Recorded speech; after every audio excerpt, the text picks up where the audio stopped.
3. bab. Cihad hajdan afzaldir. Abu Hurayra radhiyallohu anhu mundaq deydi.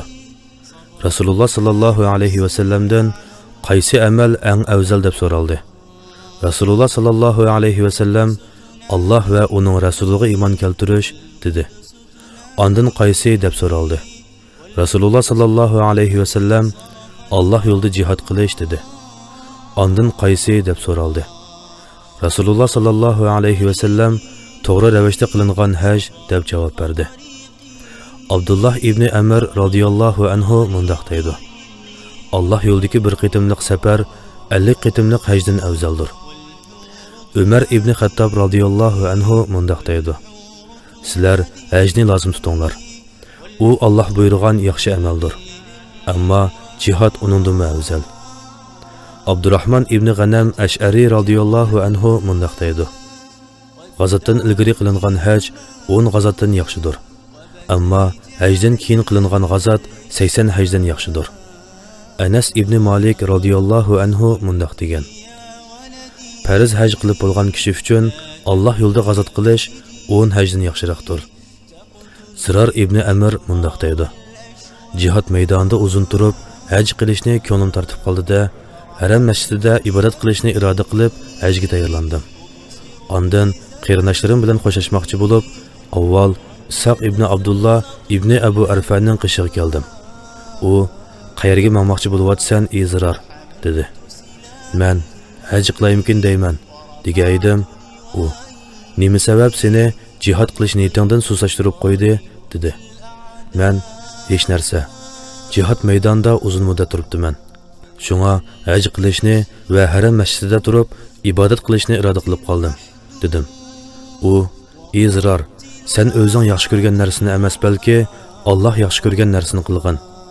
Ey Zirar ibn Amr, ajiba Allohning elchisi Rasululloh sallallohu alayhi va sallamning hajni bo'lsa umrda faqat bir qitim qilganligini, ammo Allohga muloqot bo'lgan qadar mujohid va g'ozi bo'lib yashaganligini bilmamsan?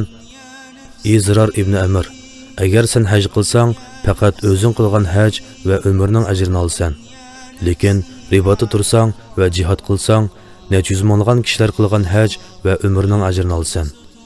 Hatto Odam alayhissalom yaratilgandan boshlab toki surchilingan vaqtgacha bo'lgan har bir ayol mu'minlarning sonining ajri senga ham yozildi. Chunki mu'minlarning oxirgisiga yordam bergan kishiga ularning avvali va oxirgi yordam bergan kishining ajri ham o'xshash yozildi.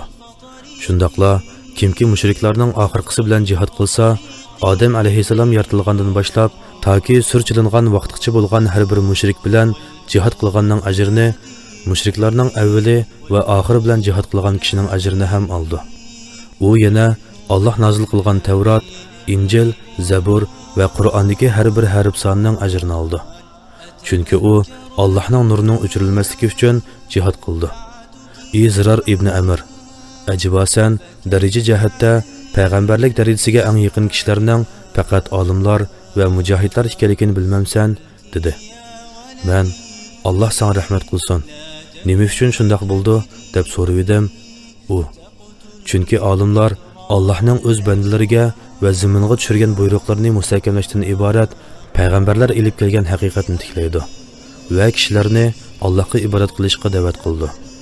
Mujohidlar bo'lsa payg'ambarlar Alloh taolo tarafidan ilib kelgan tavhiddan iborat haqiqatning nurining o'chirilmasligi, Allohning kalimasining ustun bo'lishi va kofirlarning kalimasining xor bo'lishi uchun uni turg'izish yo'lida kurash qildi dedi. Zirar ibn Amr mundaq deydi. Shuning bilan men haj qilish niyatimdan yinib jihad maydonida turdim.